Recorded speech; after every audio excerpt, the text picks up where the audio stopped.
was Na'Vi all the way. Now here we are. The winner of this going to be moving on and guaranteeing their trip to Seattle. The loser have to fight their way through the lower bracket. I am Coddle Guy, but I'm going to be joined by Cinderin. We got Merlini as well as Hani for the draft analysis. Gentlemen, here we go. Leading into this third matchup and third draft, 4 Anchors are going to be banning out the Undying and Queen of Pain. Na'Vi once again going to give a little bit of respect as they ban out the Keeper of the Light and the PL here. So that means 4 Anchors going to be opening up with the Wisp, and now they will be taking the Gyrocopter. And for Na'Vi, once again, they're going to get the Lesh, but this time they grab the Disruptor. So no Shadow Demon early on or Night Stalker. Yeah, that might actually be the 2 bans for 4 Anchors. Although I think Shadow Demon Disruptor is a fairly weak support duo, but it's just still the Shadow Demon together with Lesh was really dominant last game, and Night Stalker as well was a key part of Lishrak's success. So the one thing 4 Anchors I want to say of going for them going into this draft is Na'Vi showed their Lesh again early. 4 Anchors are mutating again into a completely different kind of draft, whereas Na'Vi sticking to the Lishrak here, however, getting Disruptor instead. If I'm Na'Vi, I feel like I know less about exactly what 4 Anchors want to do than vice versa. I do agree with that. With the IO pick, we haven't really seen that on the side of 4SC in this qualifier, if I remember correctly. I think it's been banned almost every time against them. I don't know. They at least play. I know Nemphy plays a really good Wisp, but he is a core for this team, so it might be Volix. But we already could potentially see a combination. IO plus Gyrocopter is not a bad combination at all with these 2 heroes. Na'Vi actually runs it a lot. Yeah. And then on the side of Na'Vi, I was talking about how Leshrac might be even more priority to them. It is again a first pickup. They have had that in the second game as well, but I'm just thinking of the confidence in terms of Dendi playing that hero. I felt like it's usually not his hero because he hasn't really played that, but with the last game being that successful, it could as well go back into his hands. Yeah. And they also could always flip things around and be like, this time we're going to go Havos, so we're not as predictable early on, and end up moving them into a safe lane instead. Who knows? Very true. Looking at the bans though on the side of 4SC, they follow up with a Shadow Demon ban, and I guess that's just because they don't have that follow-up pick, and Leshrac and Shadow Demon is just such a crucial combo. That means Night Stalker is available. I'm not sure if Na'Vi want to grab it. I don't think they have to grab it 3rd. I think they could just grab it 4th probably. Reserve time. I don't know if they need it. I think they'll go with something a little bit different. I mean, they let the Wisp through since they had Coddle PL, and they probably already thought it through in the second game. That, okay, we're going to let Wisp through, and then they'll already have heroes prepared. So I think that they really like the Winter Wyvern. We saw them play it in the series versus Yellow Submarine, and I'm not sure who's going to play it just because I think Soniko actually plays both of these heroes. But regardless, it's still a high pick against the Wisp. A lot of people like that support. I'm curious to see it on the Radiant side. Last time it was on Dire, and he had those kind of neat little corners to hide in. He was coming up over the Radiant side cliff, just kind of catching out the mid laner from behind. He played a very aggressive style Winter Wyvern, which was something we weren't used to seeing. But then again, the other side of it, and what we saw coming up to that point, was Winter Wyvern being utilized against a Wisp lineup, whether it be like Wisp Tiny. In this case, it could be that Wisp Gyro. Just kind of guarantees he's going to get the lockdown on someone. And even if there's going to be that damage reduction from the curse, Wisp is still relatively a fragile kind of hero that they'd be able to burst him down quickly. Then whoever he's partnered with is kind of stuck on their own. So we'll have to see what kind of style this Winter Wyvern is going to be played with. If I look at his side of Na'Vi here, with the 2 supports being Winter Wyvern as well as a Disruptor, it's a double counter towards an IO pickup. You've seen this in previous matches also of other teams, but I'm just a bit afraid that having this double single target, of course you have a Disruptor ultimate, which is pretty good in a 5-on-5, but to me it's still, you focus very single target heavy on countering an IO here. And if I was on the side of 4SC, I would probably try to just drift off the idea of finding that great combination with an IO, but rather just have the idea of shifting away from it and not focus too much on that combination with the IO. Yeah, so you just use IO as like a solid hero, but you don't go for the really crucial, like, just pairing. Just play it as a support instead, basically. Yeah. I could definitely see that being a good call here for 4SC.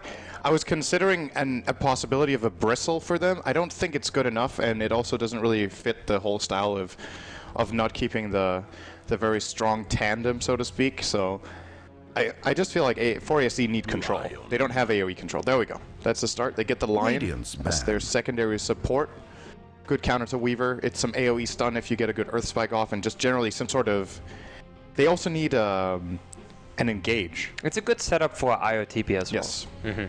So you have that combination going for you, as well as it's a pretty good counter to a Weaver. If you get a Hex off, sure you can go for the Lincolns, but you generally have two mechanisms of breaking the Lincolns with a mana burn as well. I would say it's a solid pickup here on the side of 4AC. Now the final couple of bans that be coming out here, we know 4acres are looking for their Trixie hero in the off lane. It looks like Na'Vi anticipate a Beastmaster, they're going to be banning that one out. On the side of Na'Vi, after picking up this Weaver now for what looks like Havos, that means it is going to be Dendi once again. Maybe the confidence is there, Honey, as he's going to be playing the Lishrak once more in the mid lane. They need the Funnick heroes, so both teams saving out their offlaners for the very end. Could be Funnick Weaver as well. That's true. That's true. You also don't know if 4ASC are going to run the 2-1-2, just because, as you guys talked about, like going through the split push mode with the IO isn't going to be as strong here. Just because of Navi's picks. So they might just do a 2-1-2 and a very defensive support that's always with the hero and moves on to team fights, so you're not vulnerable to Glimpse. And so you're at maximum range with Tether, so you don't get owned by Winter Wyvern. So, as you guys mentioned, a Bristleback pick is not necessarily good for them, but I think that style of pick could definitely work for their offlaner. What do you think of an LC 10 here? seconds to pick. Just as an offlaner where you have a Gyrocopter plus Lion on the short lane. 5 seconds remain. I think he gets countered kind of hard by Cold Embrace. She gets countered by Cold Embrace, and she gets countered by Wyvern ult too. Yeah, she gets countered pretty hard, I would say. It can work, but I think it's the risk-reward ratio is not what you want to do in a third deciding game, I think. I also don't know if 4 anchors even play it, so... I think it might actually be a lot better for Na'Vi if they wanted to go for that, and like purge the Hex and, you know, isolate a Wisp or something like that, and then you have 3 ways of just blowing up a Wisp immediately. But I'm just looking what I'm looking at is Disruptor plus Winter Raven. I wouldn't say is too strong as a support duo. Whereas if Are they a support duo? Is it an offlane tank? I guess it's an offlane tank. it should be. You can play Wyvern offlane. That's actually really good because you can like hide in the trees very easily with Arctic Burn. And his Splinter Shot's pretty good at being able to snipe guaranteed. Anyway, go ahead, Ani. Sorry for interrupting. I was going to say that I felt like that these two are sort of weak supports if you just want to zone out an IO plus 1. If it's the Bristleback, if it's something like an LC that I thought could be quite strong just as a dual lane on that lane, maybe it could be something they could run here. I like the Sand King pick here. It's a nice setup for Lashrak since they don't have the Shadow Demon anymore, and they have a lot of AoE to dump into Static Storm plus Kinetic Field or a Winter Curse if you want to channel Epi during the Winter's Curse, and then blink in and stun once the damage reduction is off. It's going to be massive damage. So I like the Sand King here a lot. I think it synergizes well, and as always, you just want to be able to just immediately eliminate the Wisp from the fight, and they have so much burst. Do you think they're going to dual offlane IO Spirit Breaker? It's kind of the same logic as the LC to an extent. He's very tanky. He can get healed up by the Wisp. I think it could work. It can be a combo. It's just very tough to say because you generally don't see that combo at all. I just think it's very hard call to make. But if you want to split up those lanes and you feel very confident in just having a line plus Gyrocopter, which generally, if there's a solo hero... No one can stand against this of their heroes. Exactly. But what do you think even if Na'Vi can break up their lanes, whereas... they can run something like dual lanes as well with a Lash plus Sand King and then mix up their lanes. I'm just not too sure if Sand King just alone at off lane is going to be that hero. Well, they might just try and pressure mid a lot and then force the supports to come off so Sand King can get a lot of farm. That's what they generally do versus Shadow Fiend, is pressure him a ton, although I'm not particularly sure about the Dire side. Well, for now, though, it looks like the two of them are going to be kind of buddy-buddy here. We'll see if it's going to be them in tandem for the offlane from here on out or not. But here we go, gentlemen. It's going to be game number 3, the final game in this series. Winner to move on and guarantee at least a spot in the Seattle. The loser going to the lower bracket. And, well, it's going to be myself, Cuddle Guy, and Cinder, and bringing you the coverage here. And I got to tell you, I do like the Spirit Breaker grab. It provides that necessary vision on someone like a Weaver when he's trying to make his slippery escape. Plus, it makes that extra bit of global initiation. And when he charges across the map, you get the setup with the relocate coming in, whether he decides to bring the Gyrocopter with him or not. We'll have to see if it's going to be enough to kind of be that enforcer in the game. And also, of course, I'm very curious for Na'Vi and this Winter Wyvern and how they're going to decide to play it. I mean, it is Soniko who's picking it up again. And like I was saying before, he likes to play it pretty damn aggressive, almost similar in the sense of like how they like to play their Night Stalker. He just seems to be in the face of the mid lane when necessary and kind of just all over the place. And last time he got a successful courier pick, so I'm curious to see if he's going to just be lingering like he loves to do. Yeah, this is going to be a really interesting laning stage, I think. This seems like, if you look at both drafts, do you know what I mean when I say this game looks like it could be really volatile? It just seems like, you know, shit's going to go down as Funnick actually manages to steal this top rune. That is a really, really good start for Navi, getting both runes, denying it from the Wisp so he doesn't get the fast bottle. Off to a nice head start. Of course, Boogie will be getting it from passive gold in 40 seconds, so not the end of the world, but definitely a big boost, especially for Funnick in this early game. And they're in the tree, so they're probably going to be doing some jungle backing here. For Nymphy for sure. That's also the right thing to do. Absolutely. Now, Nymphy back in the mid lane here, and on a comfortable hero on Shadow Fiend. And there's Soniko suddenly. He's trying to add out the aggression, but it looks like maybe it's something 4 anchors anticipate, and they're going to be keeping the Wisp nearby just in case. So almost a bit of duel-on-duel action here. And we've already seen what Dendy can do when he gets advantage, but that means Trixie's going to be stuck at his own here, and he's trying to man fight onto him, but he's going to hit pretty damn hard, and it seems like he's going to be using his salve already. So now just stuck down to 3 tangos. Disruptor is trying his best to keep this Spirit Breaker back in that bay. Yeah, this one little rotation from the Wisp mid actually turns out to be really, really important, as it allows the Shadow Fiend to get a couple of last hits and will of course start snowballing fairly quickly with that little bit of damage, as he would have been forced out of lane almost at level 1. He is finding a bit. Dendy's doing well as well. Taking some hits here though.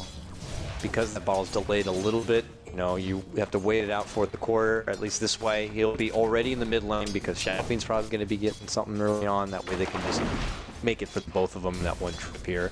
And it's not going to be too easy to kind of stop Funnick from, you know, getting a part of that XP in the early on. For now, the CS gain is not too significant. Both offlaners not getting a whole lot better. So Nico, again, waiting for that ball to come in. But look at this, Dendy is going to be getting the first blood this game. Just charges up into the high ground, lands off the lightning storm at the end, and he's going to be the one to strike first. But here comes Trixie from the bottom lane, but does he really want to get involved with this? He gets caught with the split up there after. So if the confidence is there for Dendy or not playing this hero, I'd have to say it's looking pretty damn good. Yeah, great first kill for him. Shadow Fiend is not one of the heroes that suffers the most from getting first blooded, as you usually have a little bit of a comeback mechanism in the jungle, but it's going to make Dendy pressure him that much more in the lane until he hits level 5, at which point you just race out the lane very easily, rotate and take a jungle camp and just rinse and repeat. But Dendy getting the first blood, good for him. It's his bottle as well, which else could have been a little bit late. He'll still get it around minute 2, easily using it up all 3 charges and sending it back to base. And Soniko gets an invis and right back to behind the tier 1. Obviously probably looking to get a bit of intel. If he goes to the jungle, he'll see where the stacks are and figure out what the hell this Wisp is doing. And no, he's going to turn all the way around the corner here. They can get another pick on the Shadow Fiend. Pretty devastating. There it is. Leads off with the slow. He's one of the Winter Wyverns that love to utilize this. Now the help does come in as they get the Boogie. Wisp, are they going to be able to finish him off? Splinter Shot does the damage. He's barely holding on at this point, but he will end up going down. Back-to-back takedown. Soniko brought to the ground now, crawling his way. Can he make it up and away from here? It does not look like it. Matamaman even rotating on in, going to get the extra little boost from the tether move speed, but there's the Rocket Barrage to finish him off. And man, so Nico plays this Winter Wyvern in such an aggressive way, and it's already working very well. I actually think Shadow Fiend would have lived there if he didn't try to turn for the raise. I think he had him fogged entirely, but because he tries to turn around and land that, he ends up standing right inside the vision of the Wyvern. Of course, if the raise lands, it's a trade, but Soniko would have still got the kill first. So maybe a little bit of a mistake there. It's also super hard to make the call in that moment regardless. And as you said, he is super aggressive on that Wyvern. This time it definitely pays off for Navi. Charge out in the top lane, obviously going to be canceled out, but the Spirit Breaker not looking to plant himself in the off lane here. So that means a free, easy, breezy time in the bottom for Havost on his Weaver. Disruptor doesn't really have anything he has to worry about as far as zoning back. Top lane, Sand King. Here we go. There's the continuation of that charge. This time he is going to fall through with it, but it's going to be an easy burrow strike to step away from that pressure line. Not able to get there in time to kind of add the additional bit of lockdown. Funnick makes it out alive, and he picks up some green booties for himself. On the mid lane. Shadow Fiend, even after being ganked, still looking good on CS. Pretty even with Dendy here. He goes out. A lot of pressure though. Wisp's going to use the Haste Rune as well as bottling up Nymphy. So Dendy just trying to put whatever pressure as possible, force them to use their regen so they can't use it aggressively, but have to play it a little more passive as Wisp will use the Haste Rune to go and stack the jungle again. Dendy just landing every single split earth. Very nicely played. I think he's missed one, actually. That's ridiculous. It's a That's split one out of like all. 5 or 6. I mean, this is an ability that's not easy to land on its own. I know I'm not the best. When I play the hero, I feel like he has to do a whole freaking chant before the thing even lands, so he's making it look like it's just like a vengeful spirit stuck, almost reliable at this point. So with that, here they go, adding the aggression on the bottom lane. Spirit Breaker in a bit of trouble. Gonna get slowed down now from the Wyvern, but he's already made it towards that tier 1, but not before eating a lot of hefty damage. So Nico just gonna look to build up his own bit of mana. Continue with his aggression from across the board here. Vost, who profits a lot. Is he gonna look to just charge forward with the Midas build up on this Weaver if he's feeling extra greedy? I think so. Well, that's definitely what he's going to do. He would have bought the treads by now. Boogie's going to get caught out. Not sure what he was hoping to do with that smoke. I guess he's trying to sneak in a ward to prevent Sand King from getting some catch-up in the jungle. But Nico in the right place at the right time, stopping him here from making his advance. Yeah, if he's able to smoke in, he probably knows the Sand King's going to have stacks there for him. Maybe best case scenario, he goes in there with the Shadow Fiend, let's say, and steals it for himself, but that's not happening. Funnick was already there. He already farmed up a couple of them, I believe, but here we go. It's Na'Vi using their smoke. Now heading towards This is going to be a side, big and fight. They're hoping for a 6-man room, but they're going to get the bump on in. There's the strike. It looks like they're going to be able to bring down the Spirit Breaker here, but look at the big rocket barrage damage. Going for Art Styles, they're going to be able to bring them down, but at the same moment, they also get the Wisp. Still very low. Trixie trying to walk away from this one. Matama able to walk away with the double kill, but also losing the Spirit Breaker on the other side. Big catch there with the Earth Spike, made a call down, and suddenly it's a triple kill for Matumba Man. A huge fight to lead things off, and it's the Gyrocopter who gets the most out of it. He gets the most. He easily had the most damage done in that fight as well, I think. Just that rocket barrage, as you said when he came in, did so much damage. Both teams with the same idea. They really wanted to fight over that rune. Now top lane, maybe Artstyle's in trouble. There's no rocket barrage mana though, and he might be able to. No, he's not getting out of that. Very close though. And that's another kill from Matuma has all 5 kills on the Dire. That's got to be worrying Na'Vi at this point. How strong this Gyro must be getting. They still have a farm lead on Kvothe in terms of raw last hits, but net worth easily favoring. So you're going to see the charge come in here onto Artstyle. They will actually tether in, and Boogie almost going to die immediately from this. As the glimpse sends Nymphy away, they just didn't have the burst. It's just easy. Matama just comes in and he just makes work of those supports on the back. And after he's able to clean them up, he's able to join the rest of his group in being able to finish off Funnick here. And it's a good catch with the Earth Spike, and that means the call down is just, you know, the cherry on top at that point. So it's Na'Vi falling a bit behind here, as Havos does have all the free farming wants in the bottom lane. It's Gyrocopter who's farming kills instead. But as you see, it's just Trixie here hiding in the trees. And he'll be able to soak up the free XP. So Nico, like, where the hell's that Spirit Breaker? Radiant's top tower is under siege. Wait it out here for now. They're going to be building up some stacks on the side, farming it about. Obviously, Havoska already has his Midas, so continue to farm up first. And something that's important to look at now is hero levels. If you compare the support levels on both sides, the Lion actually level 5, almost 6 already for the Dire side. Wisp level 4 compared to the 3 and 4 on Wyvern and Disruptor. However, Spirit Breaker only level 4 to the 7 of Sand King. So some interesting discrepancies here, which I guess overall might favor Na'Vi because Sand King level 7 is really powerful. However, don't disregard the importance of course, getting a fast finger of death, setting up some very key kills. Can pretty much, he can almost pick which hero he wants to kill at this point. Almost all of them die to Earth by a finger alone. Just needs a little bit of backup. Yeah, the level 6s are very big on 4 anchor. You already talked about the finger, then the relocate can come together, and once the charge goes out, they'll be able to be at any part of the map in a moment's notice. Sort of easy set. Now the charge will make it go on Havos. There's the prophecy. Oh, they don't get him though! No, he's able to scooch and get the hell away. So close yet so far. The Weaver will live on. That is so important. Oh, and they might even get a turnaround now too. Looks back, Burrow's there. They have the kinetic field. Trixie actually manning up, charging on forward here, and he'll also be able to get away. Both sides coming up short on trying to finish what they started. Oh man. And that's a big win for Na'Vi though. First finger wasted. Yeah. instead of killing their position 1 hero. These are the kind of things where it's like, well, it's just 1 kill, but these mistakes really add up. This could... It's basically more than 1,000 gold swing probably not getting that kill. You don't get the gold for killing the Weaver. Weaver isn't off the map and needs to play passively instead of just going straight back to lane and just starting to farm again. Big implications on the game that this mistake happens. There's a charge coming. Trixie heading in from the mid lane here. Is there going to be the follow-up? They're already commit the raises to farming instead, so this should be a canceled charge? Yeah, it will be. They step back and, hey, at least it forces out the splitter, but you might have been just using the creeps regardless. So we'll see here. As you said, the finger coming up short, but where's Funnick at as far as his farm? He was able to work through the jungle. He's already level 7. He's making decent time on getting a hold of this Blink Dagger. And I imagine he's going to be looking to put it to good use the second he grabs it. Not too far off. Yeah, he's probably going to be skilling Epicenter on his next level up. He got it right now. Yep.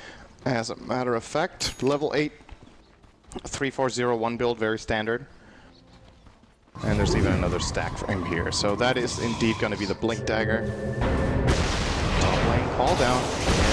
Call down there, but Trixie's able to make it back and away. This is the rotation from Dendy towards the top lane, and they're not going to be able to get anything with it. Matamaman was able to finish off that drum. We already talked about there's the Blink Dagger now picked up for Funnick at this point, so we'll see if he needs to get going right away as far as putting it to use, and it looks like he will be. There's going to be the smoke, but that finger still needs 30 seconds here. Lion heading right towards the bottom. He's en route here. Is he going to cross paths with Artstyle? No. Instead, moving in. And just going to be actually moving out of Bart. Actually, it's bottom lane where the charge will be canceled. So, Dire's top going to tower hiccup is all over being the place attacked. right here. Might be a bit calm here for 4 anchors until this relocate comes together, but I don't know. Is it going to be very easy for him to try to set up any sort of relocate in this game? I mean, and even at that point, is it worth taking either the Shadow Fiend or Gyrocopter with you on an engagement? I mean, it feels like it's very valuable to try to take the Boast at this time. They already came up short once, but we'll see if that's going to be put on hold. Here comes Funnick. He smoked to get himself in this kind of a position, and Nemphy's walking right towards him. And he's just like, yeah, see you later. That's actually, that's a pretty big mistake in my opinion from Funnick, because now he showed his blink for nothing. And when he sees Shadowfiend coming up, if he's like, okay, this is not a play, he should either blink the opposite way or run away. As Artstyle is mega dead. Bottom lane for level 6 gets charged, and quick and easy kill. Finger available again, by the way. Let's keep an eye out for Valix in the coming minute, as he's definitely going to be looking to put that on cooldown as soon as possible for a key kill. Bottom tower is being Closest attacked. target, Havost here. And we'll see if that opportunity shows itself. Pretty easy flank play available, actually. Now it's gone, though. Yeah, they would have needed to predict that he was going to go into the lane there. There was a rotation in here from Sonico. Since that early aggression, haven't seen a lot from your Winter Wyvern yet. What level is he at? He's already level 6, actually almost level 7. So he does have Curse. Oh, Trixie's in a very good position. Yeah. If there was any backup. They could get this Wyvern here. Going with a 1-3-1 build-up on him. But really that's all you need. Well, looks like they'll wait it about. They're going to commit a lot here. Na'Vi will on this bottom lane. Funnick is nearby. As you said, they already know that he has the Blink Dagger. But here comes the charge. Possibly Havost.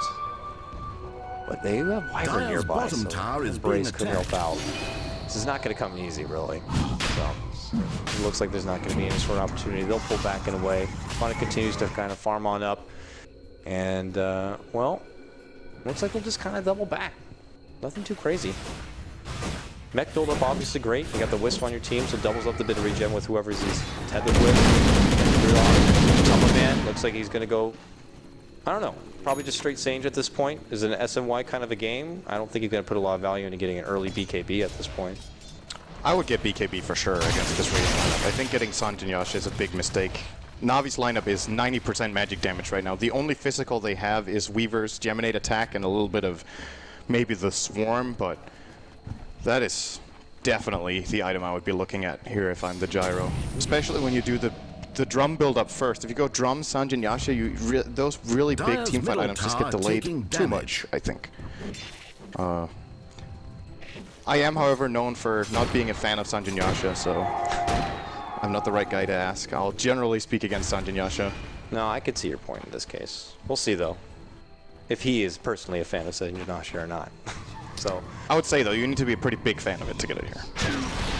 well, there's a call down. This one right on top of where they anticipate Funnick might be. They do force him out from the Sandstorm. He's been inside the building the burrow here on the boogie. And that means to follow with the statics from Kinetic Field. Your Wisp could be popped here, and he will go down. And the setback from the Glimpse, but the tournament fights on. There's going to be the help coming out from the Wyvern. They're going to get the curse onto the Solar Gyrocopter. Havost is here. Looks to move on in. With help of the Swarm, but here's the rest of 4 Anchors. Trixie kind of blocks him off on the front, but when the dust does settle, only the Wisp goes down here. But now with the help, they get some bottle charges onto Funnick. Funnick still has his Epi, and he is going to put himself in that kind of position where he could charge something up. If 4 Anchors try to defend this tower, they would be in trouble. But it looks like they're onto it, so they're going to have to sack the tower. Looks like they're going to get what they want here, and they'll just have to walk away. So yeah, they make the right decision not trying to hold that. Pretty surprised with how aggressively they tried to play that on the Sand King. They didn't even have kill potential, to be honest. When they used the call down, it's just a farm. Wisp didn't need to go in there, and they end up losing one hero. It did cost Na'Vi, of course, the Static Storm, and the Glimpse there really key from art style, because else that probably results in some sort of a trade, and who knows what way that would go. All right, he's a big Sanjin Yasha fan. in all fairness, I could see where you're coming with the BKB, so we'll have to see if he ends up regretting that kind of a pick or not. But here comes the bump. Get the Lesh back, and now as Trixie walks away, he walks into a Funnick Burrow Strike, and that means there's going to be a follow-up from your Dendi. Lesh makes for an easy grab onto the Spirit Breaker, but on the other side, TheNewMeta charging on in. Wisp is actually going to grab up the DD and bottle it for himself, and here's Na'Vi in the mid lane. They're going to go ahead and ascend up to the high ground here as a company of 4 and go for the tier 1. They still have their ultimates ready to go here, and there's going to be the early preemptive Glyph coming up from 4 Anchors, so this is a very important moment. This could go really wrong for either team. If Na'Vi's Initiate isn't good, they're going to get destroyed by Call Down and Requiem. On the other hand, if they get a good jump, they can maybe kill 2 core heroes immediately with the Epicenter. This is easily the most important moment in the game so far. Alright, well, there goes the early rocket. This Call Down looks to be scouting up the trees, maybe thinking Funnick is going to be there waiting with an Epi, but what a glimpse back! It's going to catch Nemphy. Wisp goes in, but he's going to get caught with the curse as well. That's an easy 2-man takedown. Make it 3 with the Lion going to be dropped. Oh, huge fight, you said. Well, this one is going to be going to Na'Vi at this rate. They wipe out 3. Trixie now out on his own, going to get snapped from the lightning storm of Dendi. Make it 4 now. Oh, this is looking a bit like a run back in the last game, Cinderin. And with that big fight in the mid lane, they'll be able to claim this tier 1 mid lane, and the biggest advantage of this game thus far. Didn't even cost him an Epicenter or anything.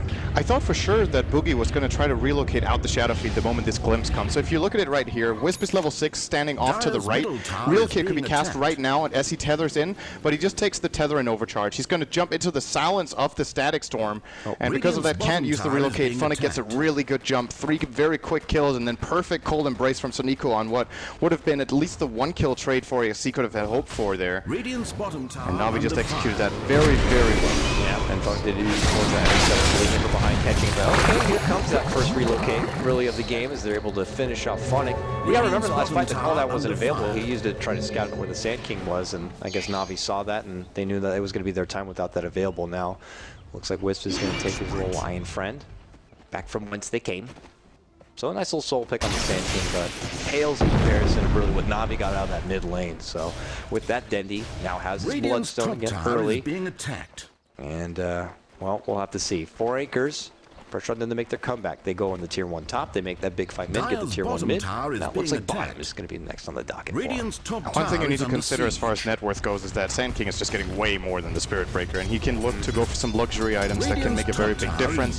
Force Staff is almost completed for Funnick as Trixie is showing off his Gloves of Haste right now, minute 19 on the Spirit Breaker. Pretty much has absolutely nothing to show for himself right now. And look over the Na'Vi side, Sand King can keep farming. It's one of the advantages of this hero, and Na'Vi really got away with it in the laning stage without getting punished too hard with the setup they did. Funnick's Force Staff is now going to be purchased, along with probably a TP scroll to get himself ready for another fight. When is the right time to pull out something like this offlane Sand King? We haven't seen it a whole lot in this qualifier. It really made a strong, I don't want to say its debut, but the first time I remember being really impressed was, I believe, Star Ladder Season 11 Empire, and Yoki in particular pulled it out, and it was awesome. But, you know, other than that, through this qualifier, we don't see it enough. What kind of game sets up for a really good kind of offlane Sand King? You know, if the enemy supports aren't very strong and can zone you out very easily, or if you have good dual lane / rotation possibilities, it can definitely work. As I'm hearing it. Oh, there it is. Speaking of that Sand King, he gets a big epi onto the mid lane. Boogie trying to help him out, but again, he might have brought himself into trouble. Now, they don't need the guns back Boogie, so they're going to try to set up a secondary kill on the Valix. That kill won't be there, but they do secure the one onto Boogie, so it's a two-man drop. Na'Vi again finding the opportunity. Look at this, Havost doing Havost things, looking to come in from behind. Pops his own BKB. Can he get the sweep up kill onto the Lion? Yes, he can. Now the bump back from the Nether Strike comes out, but obviously he's going to be doing a whole lot. All the meanwhile, you're Dendi with Shrek pushing on in with the Edict. Looks like it could be for a tier 2 takedown. Glyph is going to be popped. All the meanwhile, looks like Nemphy is going to be able to get the tier 1 for Anchors in the top lane, but obviously it's Na'Vi continuing to get a lot more. 3 kills plus a tier 2. This is looking like another game where Na'Vi potentially could be running away with this.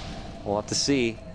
4 Anchors are going to be able to make the fight back. You got to remember at the start of this game, what was it? Matoma getting 4 or 5 kills right off the bat. It was looking really good, but all of a sudden, one big team fight towards the mid lane of Na'Vi, and they continue to hold the power curve. I think they're just misreading the situation for ASC as well. Nemphy is going for the BKB on the Shadow Fiend as he should. This Sanj on the Gyro is, my opinion, once again, I am biased against that item. I really do not agree, especially in this game. I feel like there are some games where I'm like, I don't know. I'm feeling very confident this time around that he should just flat out have gone for a BKB, which he actually could have pretty much had by now, and then they could have been looking to take a team fight. But now with this Sanj as well as Morbid Mask, he's just going to get control, it feels like. Any sort of stun can land. He can get caught in the Static Storm. Once again, Na'Vi with a BKB on Klost. He's not scared of anything. He's just going to run in and start dealing. And that's the kind of play Matumba Man could have been looking to make had he gone for that item build. That BKB now complete on your Shadow Fiend. It looked like Phonic on a Sand King, looking to step towards the Yules. Like it this game, adds his extra bit of move speed, but also if the charge is to come in from Spirit Breaker, you could just quickly throw him up in the air and, well, kind of put a rein on that kind of parade. So with that, here's Na'Vi moving again. It could also, you were talking about Phoenix Voidstone, right? Yes. That could also be a Lotus Orb. Oh. That is a very good item against Lion. Oh, yes it is, because you take off the Hex, and then you also risk him fingering himself from the Hex thereafter, because usually you just like... Or leave the Earth Hex. Spiking, and then it goes back. That as well, because usually with one spell from the Lion, he's going to immediately just naturally follow up with the next. It's not like... It's also very good against Spirit Breaker. Yeah, obviously, all these things getting set back. And then we could have that case where they just start charging at each other from across the map, if they happen to kind of preemptively Lotus Orb themselves. And it's not like in the middle of a big hectic team fight. It's very easy to see. It's like kind of like that weird see-through kind of orby effect. But when you got things like kinetic field, static storms, you know, Witch's Curse flying all over the place, you could kind of look over something like that. So it's an item I'm a big fan of. Lots of teams not really kind of bringing it into their arsenal quite yet. But hey, once Sand King gets that mobility tool, it is something he can always move on to thereafter. So we'll have to see. That's the case. He's going to be specking around in, thinking to go into Balance. Callnar's going to be there, but already the damage is done. Balance is going to be going down, but here we go. 4 Anchors looking to ascend the high ground here. They get Art Style down, but now they look to step back. Dendi charging on in, getting off the Lightning Storm onto Trixie, but it looks like 4 Anchors will make their clean escape, and they're going to be walking away with a 2-for-1 trade here. Just the 2 supports going down, but when they were behind, they're able to get that big XP boost and some extra bit of change. And your SMY now complete on the Gyrocopter. Yeah, he's going to be working on the BKB right away. Now that he had the Sanj, he probably felt like, okay, should definitely complete the SNY. I'm imagining this BKB will come up sub-30 if he continues to farm well as Trixie. Oh, that was probably not what he was looking for. Dendi could actually look to turn around on him. He's going to land. Oh, actually missed the splitter. Nice turn from Trixie. He's still dead. Yeah, got glimpsed in place by Art Style. That's one of those moments where you're just like, oh shit, oh shit, oh shit, after you cancel your charge. Because what he should have done is he should have actually just continued running instead of stopping next to Dendi and getting himself killed there. Yeah. We're going to see it here.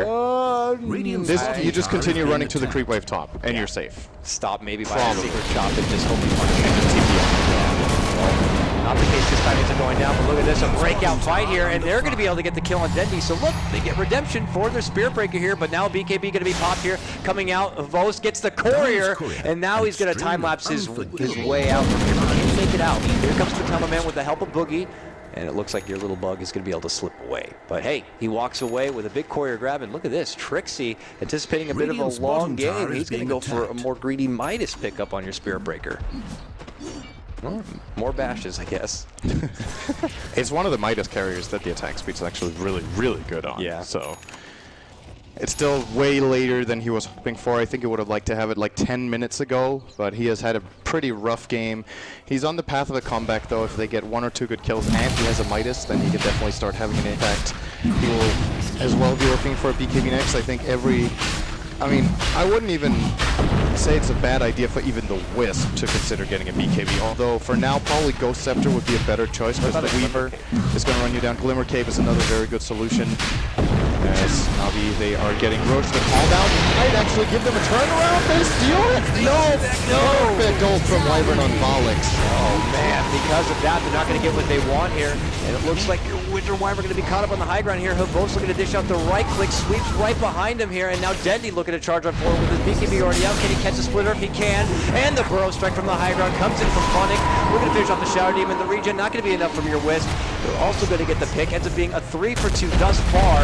And now they will big Epi flying out from Funnick, but he is all alone on this one. No, he ends up being pushed back. The double damage random spawn. Okay, Havost moving on in here. Gyro already way out. Trixie making the charge onto Funnick. Gets the bump, gets the takedown, making it a 4 for 3.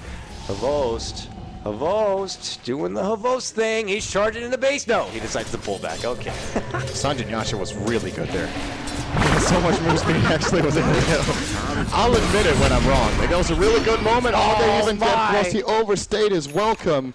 That's such a key kill too. It goes to the Gyrocopter, who now suddenly almost has his second Sanjin Yasha. He's gonna buy BKB, I promise. There we go. Ogre Club. What do you think? Do you think it's a helper? Is under siege. I don't want to say because then he might actually get it. So yeah, he sticks around a bit too long. There's the Blink Hex into, of course, the Earth Spike follow-up finger, the whole shebang. I wonder what chat's going to have to say about that one. Might be something with the OP. I think it's more. Oh, it's. I'm thinking of a number between 3 and 5. Quattro. All right. Well, C. We'll have to see here. Is that enough to keep 4 anchors in this game? It's certainly not as devastating as we saw in game number 2. They look to hold on for now. And we'll see. Still, nothing yet picked up new on Boogie. You got his power treads, you got your urn in your little wand. This is just your traditional tool belt for your little wispy poo, but not enough. But oh my, that's an Agnum Scepter on your disruptors. Where did that come from? Oh, he just went for that. He's like, I got brown boots and Agnums. That is really, really big, because now they have the BKB counter before they're going to start really coming into play. Nymphy has used his... Okay, he's actually used it twice, but Gyros is going to come up fresh on a 10-second and what seems to be 100 gold. So, if they catch him by surprise, that could give Navi a really big team fight. And they need to be careful now, because they kind of threw away a fairly big lead. They're still ahead, but look at those graphs. They lost 5,000 gold in experience in that last exchange, pretty much. I do like the Navi, right back in it. I do like the Navi setup, though. You know, if you lead him with a curse, which is very deceptive on how long of a range it is, and he happens to catch a couple of them, it makes it almost easier for someone like Disruptor to just kind of waltz on in there. He then follows it up with that huge, now Agnum Static Storm. Then you got an Epi coming in. Then all you really need is a little Weaver to kind of clean up the act. Plus you got Dendy in the mix. I mean, their AoE spread of damage is pretty damn ridiculous, which is hence why they probably... 4 anchors put a lot of value in getting these BKBs. So they better make sure they're not going to be caught under that ridiculous static storm at this point. Man, already 4 anchors. Is this a potential smoke to come out? We'll have to see. For now, just kind of corralled back. Anxious to see where Navi are going to be coming in from. They've already been able to take a big team fight. They want to kind of keep the momentum coming their way. Did you mention Trixie's Sanj, by the way? Because I think he is getting a halberd, actually. It's going to be really nice against the Weaver, whose BKB is almost down to 5 already. Faust has been using that very liberally. He has 6 seconds on it, so that halberd could prove to be crucial, either for forcing out a BKB or time-lapse, just if he wants to attack but not BKB any stuns at that point. Yep. And there it is. He also gets the evasion, which is nice. Tanks him up very nicely. He's going to charge in on Kvost. The fight's going to bring out. He actually forced the BKB immediately. Yeah, so the cooldown now coming out. Oh, Winter's Curse is going to be catching on Dempsey, so your Shadow Fiend is going to be caught. There's the big Static Storm to their follow, and an epi follow through from Funnick. Oh no, 4 anchors might be come back at this point now. They're able to heal up Dendy a bit. Perfect glimpse from Artstyle as well. Sent back, and here's Funnick. Funnick could be brought down, able to burrow second away. No, Slide is going to be going down here. Now Batama Man trying to get out that pesky Artstyle, but no, he's going to Glimmer Cape and walk on back. Now it's Batama Man caught on his own, and they just turn the numbers right back around. 4 anchors. Already lose 4. They set it up for the 5 with the Burrow Strike, and now it is all of 4 anchors sinking. And it's Na'Vi, all still standing strong at this point. Big team fight. Now Havos did go down, but with that buyback and time-lapse back in, he is in really good shape. And here they go. It was very important he had buyback there. If he didn't, I think Na'Vi could have ended up losing that fight, even with the great epicenter that you pointed out they got in there. Closta just died super early in the fight after popping BKB against the Spirit Breaker. But now, you know, Edict deals a lot of damage when you have minus armor on the tower from Kvost, and that's going to be a tier 3 claim by Na'Vi. Kvost is being charged, though he does not have buyback, remember. He's going to pop his BKB, still going to get nether struck and bashed again. Oh man, again! 71%, my God! And they're going to get the right click, he goes down. Yeah, more like 71%. This is crazy. It's that Midas, man. 80 seconds without a Weaver. This is time for ESC need to accomplish something. So this was that first fight that went down. This is after Trixie led in with that initial charge, and then he had a Nether Strike follow-up onto Havos while BK beat, and well, at that point, this is where Na'Vi kind of had everything set up with the Winter Curse, and then they had out the big AoE spread of the Static Storm, Agnum Static Storm on top of it. So then eventually thereafter, it was just cleanup duty. Just picked them up one by one. Alex thought he'd be able to get the cleanup on the front there, but there it is. Havos back from the dead. He moves in, gets that kill, and they end up wiping out all 5. And Na'Vi just did such a good job in that fight kiting more than anything. They really spread out the damage nicely. They all got very low, but no one died. Well, they're looking to take a fight 4 and 5. They don't care. Oh, Jumper Man gets muted onto that Static Storm. Nemphy, though, able to make the jump over, cleans up the support. Now they look back for Dendy. The charge comes through from Trixie. Oh, Nether Strike not going to be coming up with the Burrow sweeping in from Funnick. They are able to finish off the Goat Man, and quickly 3 end up going down all day with the count of Havost. And now it's 4 anchors trying to at least bring down this tier 1. And Na'Vi showing one of their weaknesses, I would say, which is overconfidence a lot of the time. They willingly took a 4 and 5 at their tower right there. And a lot of the times, it's one of the teams that I can remember seeing get most excited to just go in for a fight in which they're outnumbered. Just they try, they're like, okay, we can do this, even though they were lacking their position 1 hero. And they engaged into a fight with full health, mana, and cooldowns. And that generally only goes one way. I mean, it wasn't a disaster, but they end up handing over a little bit of extra gold to 4ASC that, honestly, they just flat out shouldn't have had. Yeah, they can't afford to be handing over easy free monies like that. And because of, you could see already, Trixie's getting super farmed. Where did that come from? Remember where he was in net worth? He was below Sand King. He was like 2K when Sand King was 5.5. He has overtaken him with Midas in a couple of good team fights, and this Spirit Breaker is looking to become a pretty dangerous core in this game. And all of a sudden, Na'Vi, they have the Lesh and Weaver still with good farm, but Spirit Breaker threatening to become a 3rd physical damage core for ASC come mid-game. Or late game, rather. We're closing in. Hey, that Midas is working out for him. He continues to build up more and more money. So what does he go for next year on your Spirit Breaker, considering he's building in that much farm? He's got like, what, 20-some-odd hundred gold already built up? But yeah, the BKB there. All right. Still susceptible, of course, to your Agnum Static Storm, but if he's able to lead off the fight and catch up someone like your Disruptor, it could be a different story. And it's going to be a 10-second one once he picks it up, of course. And it's interesting to see 4SC kind of spacing them out. So Shadow Fiend gets it first, uses it 2 fights. Then Gyro gets it and has used it, I think, 2 or 3 times. And now Spirit Breaker's getting it. So there's always a 10-second one going into the fight that Na'Vi actually can't deal with. I don't think they can kill a charging Spirit Breaker with BKB on. They have the Weaver with, of course, the minus armor from Deso. That's pretty much it. They have that and Edict. Are we sure? The only way I see it, Winter's Curse maybe could kill it. Actually, it's true. Winter's Curse could get him killed from his own Gyrocopter and Shadow Fiend. Dendy is slowing down a bit in this game. Yeah, he got that Bloodstone pretty damn fast, but since then, he's got a little bit of this, a little bit of that, with a point booster and a plate mail, but being able to finish off with anything else, so. As that says here, Navi kind of handing over little by little here to 4 Anchors in their comeback factor. Your Gyrocopter, now with his Helm of the Dominator here. Have to keep on farming up at this point. Well, Havos now continues to truck on, farming on the bottom lane at this point.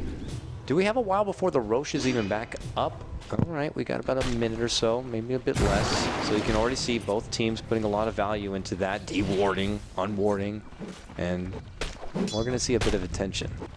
Who is this Aegis more valuable for at this point? Navi able to get it, they feel a lot more confident being able to continue their pressure on the 4 Anchor side.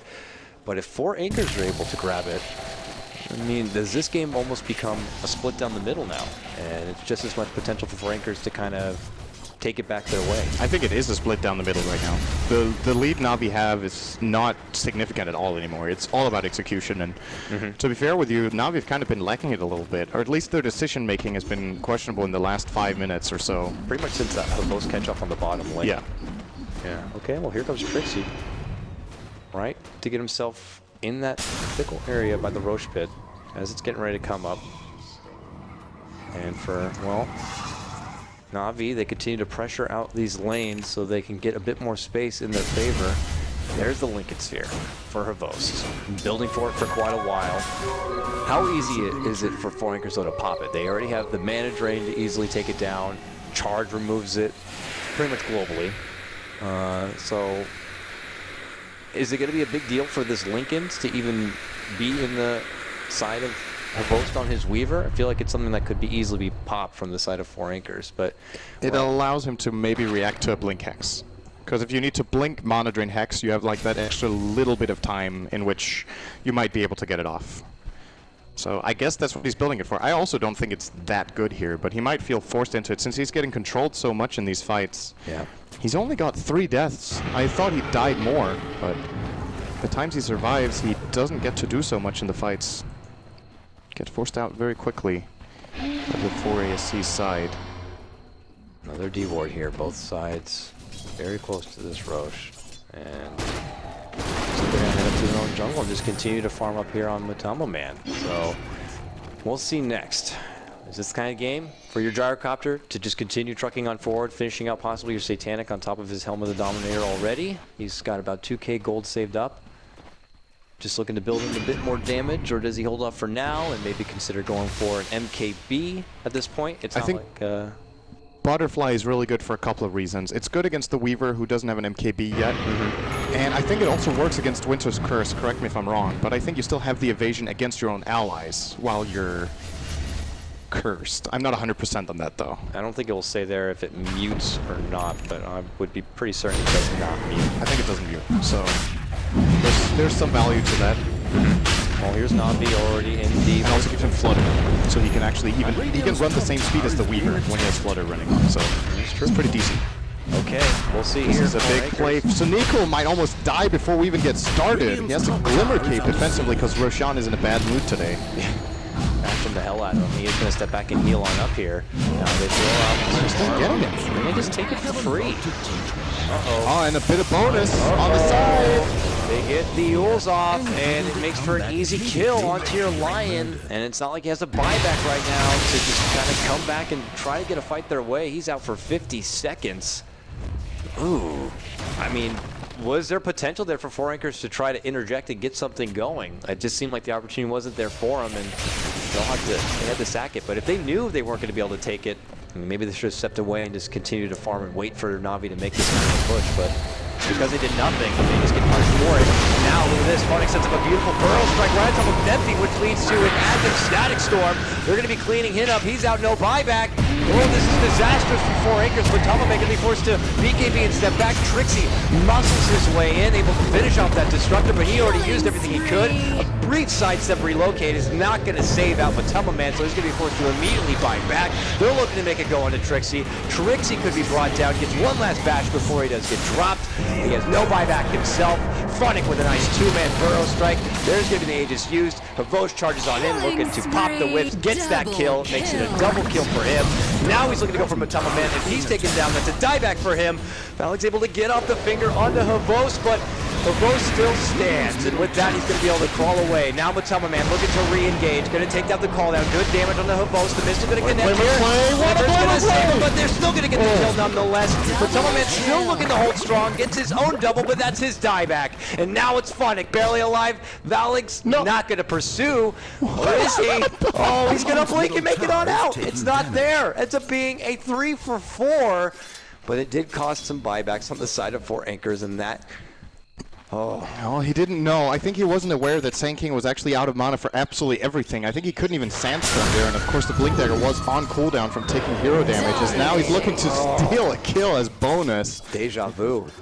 Maybe he was worried what happened in that mid lane fight not that long ago where he thought he was going to get the kill on Funnick and just turning it right back on him with the Burrow Strike. So we're going to see this Burrow jump from Funnick is really crucial. They chain it up nicely with Dendy before Nymphy BKBs. The relocate again from Boogie. Too late. Yep. He gets it off here.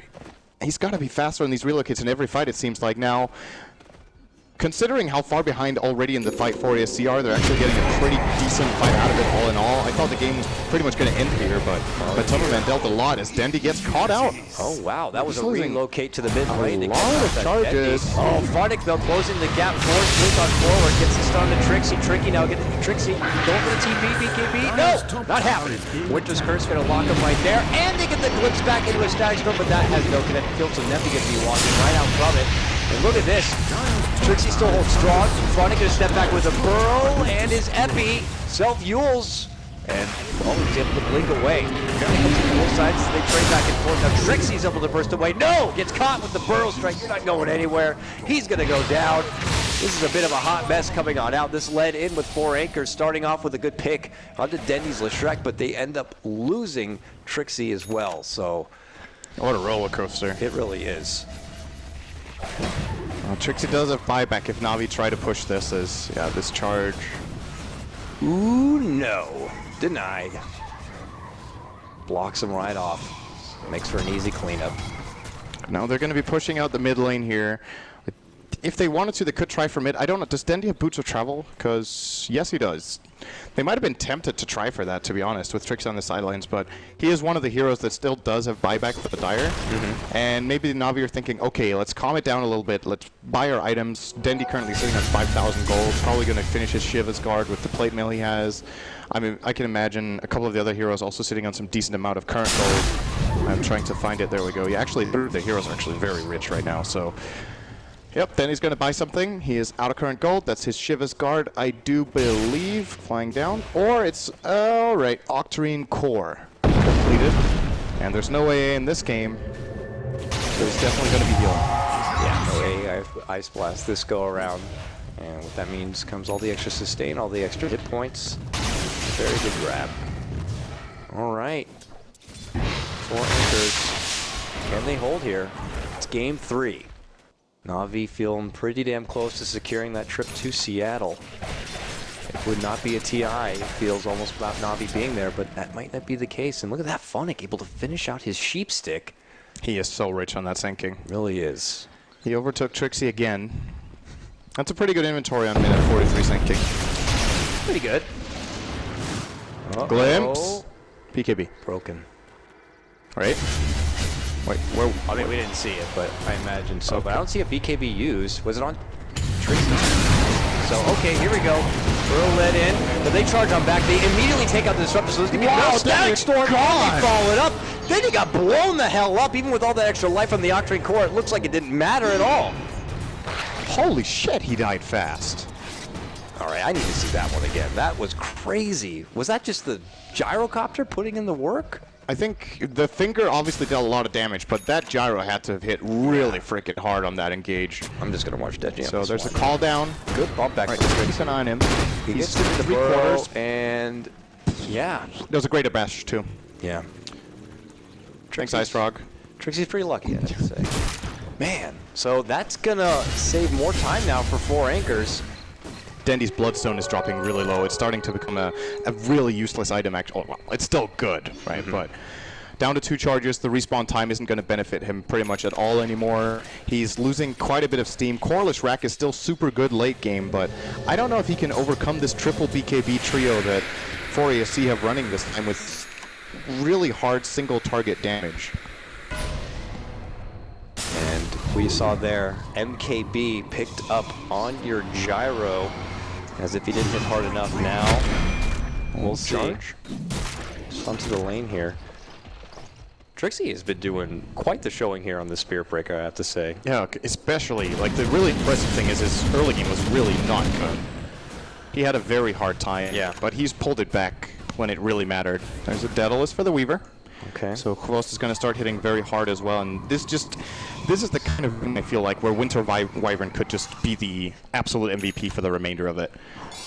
Cold Embrace becomes exponentially more relevant now, where the heroes are hitting so extremely hard, but it's still a full damage block. Winter's Curse starts dealing so much damage because everyone's scaling so well. So Neko has to play a good game for Na'Vi now. I think, again, we're back to what should be a pretty close game. There's still a fairly good gold lead for Na'Vi at the current point in time, but you still got this feeling that any sort of decent initiation for 4ASC with this gyro getting to free hit is probably going to win them a fight if Cold Embrace does not make a difference, as well as the Curse. It felt like the initiation they had in the last game was to focus down the Disruptor, take him out of the equation, fast. He's only committed to getting like the boots and ags. Now he's able to get at least a cloak, but he's still pretty frail at the point that he can't really be in the mix, taking all those shots from the Flak Cannon, from the Shadow Fiend. So if he's taken out of the equation, especially before he's able to get off a Static Storm, that's a huge boost for them. And with that, they were able to follow it up with that kill on Dendy as well. So, yeah, it's feeling like it's coming down to execution from both sides. They have very solid initiation on both fronts, and it's a matter of which team is going to be able to get that small window of opportunity to really just kind of, burst on through and take the game on their side. But we'll have to see. Looks like attention back towards the Roche pit at this point. Na'Vi already there. You see the charge is on your Disruptor, which will be canceled.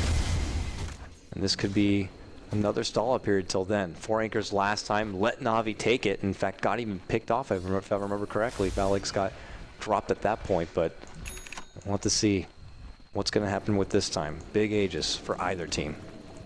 Is there going to be any key item that has an impact on this impending team fight coming up? Trixie is about 2,000 away from Akiras for the Dire.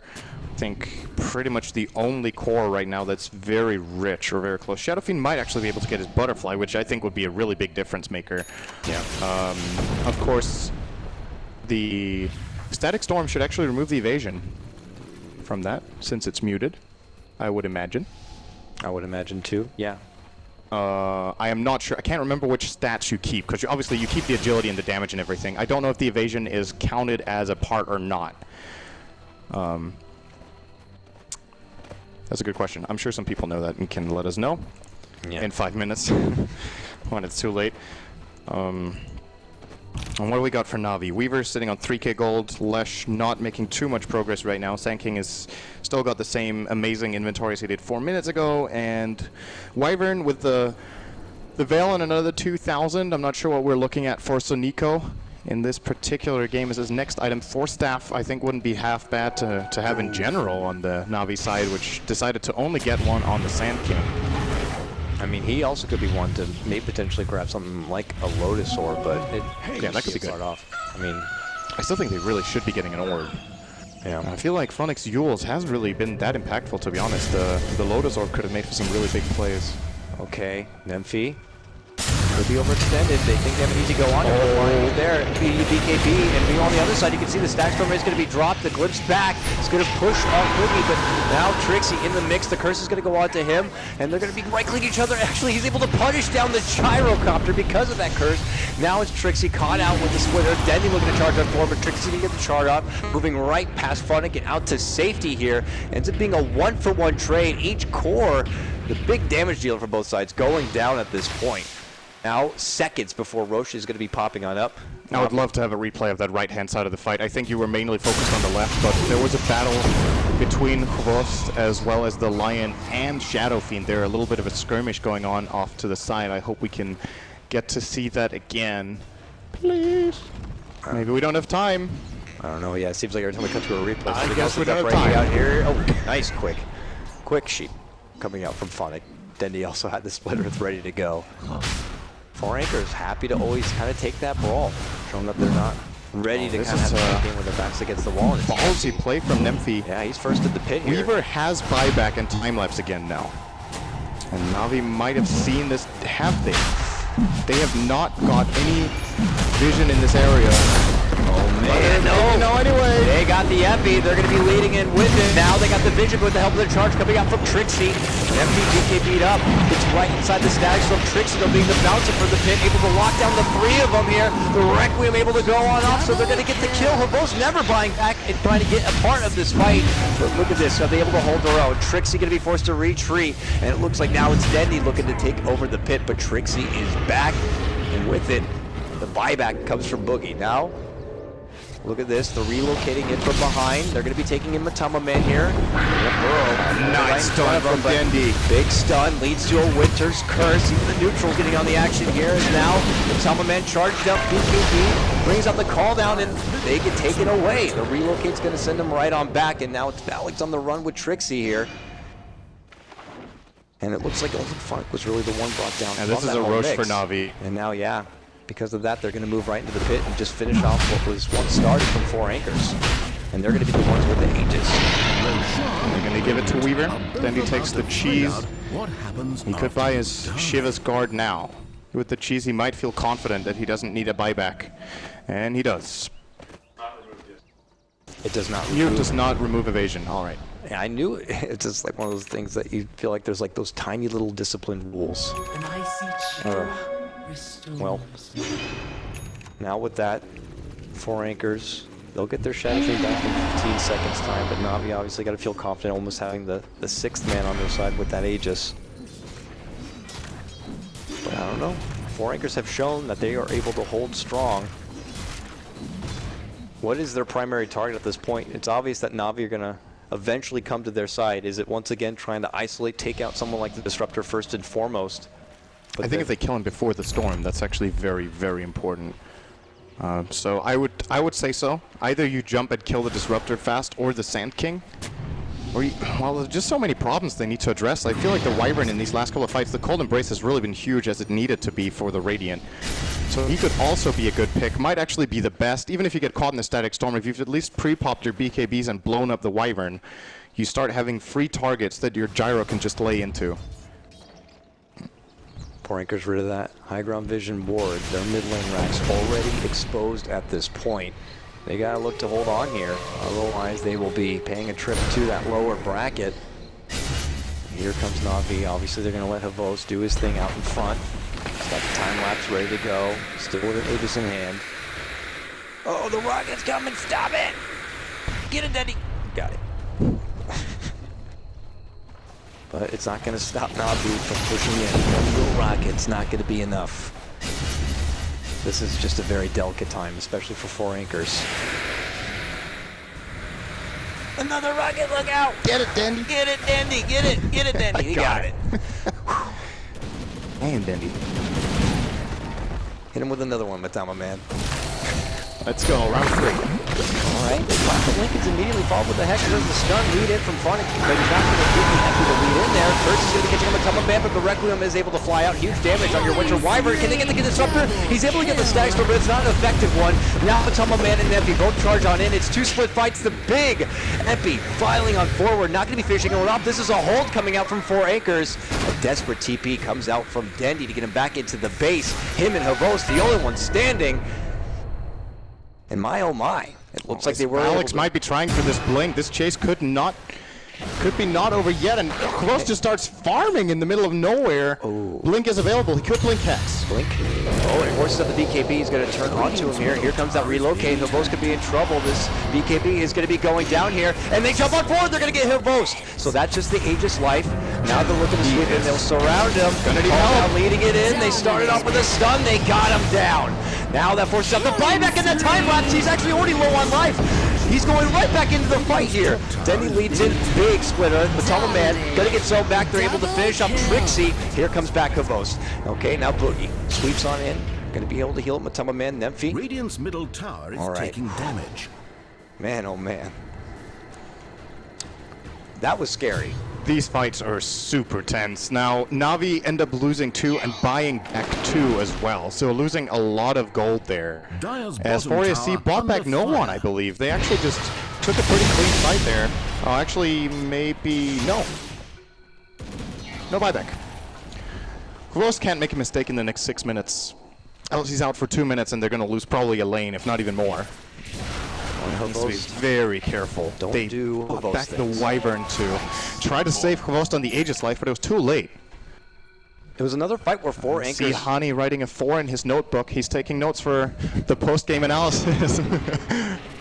Okay, as we see here, they get the first life of Havos down. He obviously comes back now. They're going to quickly burst him down. It does cost them a lot. They already commit their call down and everything. And with that, there's That the buyback could have. Oh my god, Yeah, that's he- so ice cold. I can't believe he did it. Yeah, he bought back at time lapse where he only had about half life remaining, but he is able to make it up to the north. Now, Dendy cleanups the rest of Trixie, and you see that they are going to be able to make it away with Matoma Man and company, but that could have gone very different and very bad for Na'Vi, but fortunate for them, they're able to hold out. And in the fight push on the mid lane, 4 Anchors once again were able to target both the Wyvern and the Disruptor right away. Wyvern was brought down almost immediately, almost stalled out a bit with his own Yules. Disruptor was able to get off a Stag Storm, but it was a very ineffective one. So once they're able to get those two backstab out, and it's their opportunity to kind of clean up the rest. But as you said before, these fights are very, very tense.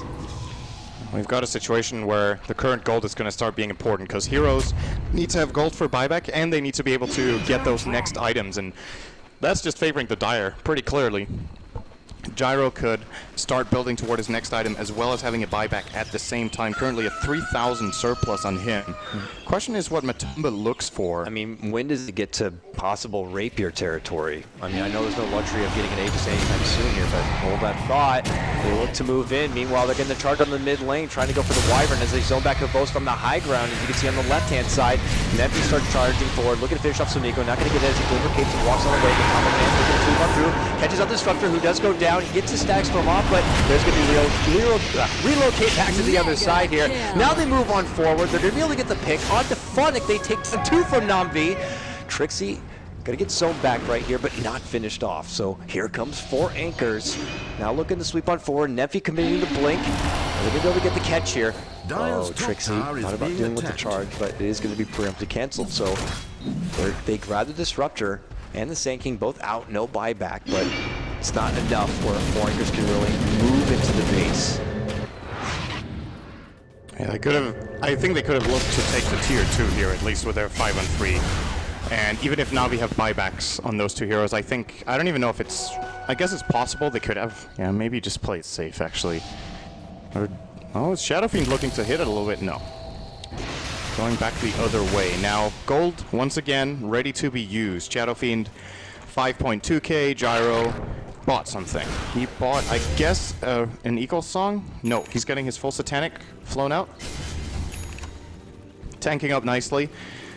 will have a very easy time healing up with his Satanic, I feel. The only way he doesn't heal is if the target is cold embraced, in which case I do believe it doesn't work because you don't deal damage, so you don't lifesteal. But in any other situation, he should have fairly easy access to hitting heroes. I think Navi's currently playing without any Ghost Scepter, which is honestly pretty surprising when you're facing a Gyro, Shadow Fiend, Spirit Breaker 60 minutes in. Ghost Scepters become extremely valuable. Either that or the Force Staffs we talked about earlier. Could see Dendi even looking to maybe make an E-Blade in his cheese slot.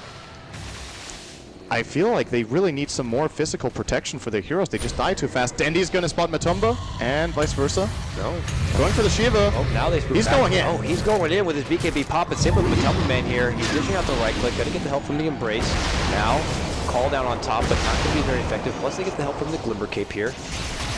Throw out a casual rocket as they step back. The boats are going to move on forward here. Nephew pops his own BKB, and now they charge in. Link in directly. They're going to do work. Can they finish off Punic? They sure can. And now, as the stack shield going to be dropped right on above, it looks like they're going to be so back. Artstyle going to be easily cleaned up here from Matumba man as he charges on forward for Havos. Meanwhile, on the other side, you can see Dendi looking to move on in. Nemphy going to be bursting apart right now. He gets his own mega kill streak. He's looking to clear up the Wisp. Meanwhile, Havos getting focused back.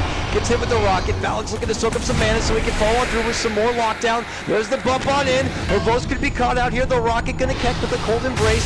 Going to keep him alive for now. They're waiting for him to kind of melt on through. Okay, Sakuchi, they move in, they get the grab, Lion goes down. Pavost on the run, another rocket's gonna be there, will it catch him from behind? No. Lickens is gonna be popped for that. Another cold embrace comes down from Sonico. Now they want to rid of the dragon. They'll be able to burst him down here. A call down flies through, and Dendi looking to charge on in, gets the cleanup, taking out Brookie, and now Matumba man trying to go for the TP, not gonna be there, gets caught with the split earth, and it's now Navi who come out on top. All right, I think Sonico just won that fight 4 times in a row. That was Cold Embrace ridiculous. Glimmer Cape four times in a row. He saves Squirrels, who's playing it super aggressively. I want to say he's playing it too aggressively, but he gets away with it when they have this combination of heroes and abilities. And wow, that was absolutely incredible from the Wyvern, and really goes to show why he needs to be targeted down first from 4 ASC. He saved that so hard. They do not have a gem against the Glimmer Cape. They do not manage to lock him down and take him out, which they could have honestly done like 30 seconds earlier. Close to spawn a shitload of time. Buybacks coming out from line as well as Gyro. And now Trixie looking to charge on in, but another Golden Embrace going to be there here for Dendi. And once they see the one buyback come out, only from the line for now, they'll step back a bit, but then they want to re-engage. It looks like 4 Anchors might have to sacrifice this mid-Rax here. They only have 5 seconds left on the Shadow Fiend, so they might as well wait this one out. He's still gone, 20 seconds, no buyback for him. Roche now up here. So Navi, oh my they go for it. God, Okay. where did that come from? Suddenly a wild refresher appears on your Winter Wyvern. Double Cold Embrace, double Winter's Curse. One was enough, but now He has to die first before ASC. Yeah. I think Sonico, he has really been stepping it up when it mattered the most in this game, and now he's got a much easier time performing his tasks. High ground advantage for Navi. They're just going to drop everything right on their head. It is absolute chaotic destruction for them. Unfortunate timing, epic cleanup. Oh man, over. The ship has sunk. A desperation couple of buybacks coming out for Shadow Fiend and Trixie on his Spirit Breaker. But I think the damage had already been done. What convenient timing. 4 Anchors clearly anticipating that Navi were going to be already working with that Roche, but no. They were right there at the secret shop. Ready, willing, and able. That was actually a 0 gold difference going into that fight. That could have been... It's unbelievable. Like, there's no difference in gold, and it's the 5-0. Just, it's positional advantage and nothing else. And Navi just completely destroyed them with their ability usage here. Oh man, that was the fight to end all fights. And with it, they wipe out the tier 4. They're going right for the Judgment. Trixie, his last hopes as he charges on in, is able to bump them back. There's your first Winter's Curse, Nico. Let's see if he looks to follow it up with more. Nemphy gonna get dropped, and that is the game. There was hope there for a while for 4 Anchors to hold strong. They did good work isolating and catching out the supports there for a couple of the pushes, but then that long-winded fight over on the side, you saw Sonico do embrace after embrace with glimmer after glimmer. And it was like after the 4th time on Havos, they finally turned back towards Sonico and they're like, that's it, we've had enough. But by then it was just too late.